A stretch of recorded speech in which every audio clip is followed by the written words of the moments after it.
անընդհատ ես այս խնդիրը 4 տարի խոսել եմ այս խնդրի մասին, բայց հիմա նորից ուզում եմ բարձրաձայնել այս հարցի մասին։ Դեռևս Նիկոլ Փաշինյանը 2018 թվականին, երբ աստված էր, երբ ձիու վրա էր, երբ ով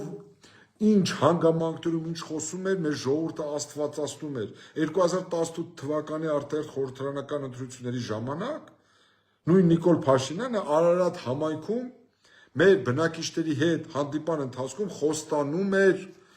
առաջիկա 5 տարիների ընթացքում, այսինքն մինչև 2023 թվականը, ժողովուրդ ջան, ուշադիր լսեք, մինչև 2023 թվականը գործող իշխանությունը խոստացել էր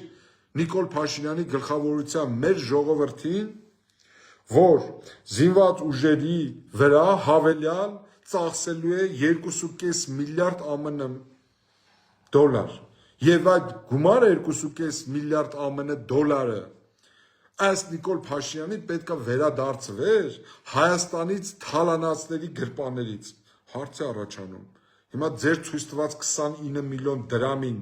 հավատանք, թե ձեր 2018 թվականին խոստացած 2.5 միլիարդ դոլարի սպասումներին ականատես լինենք։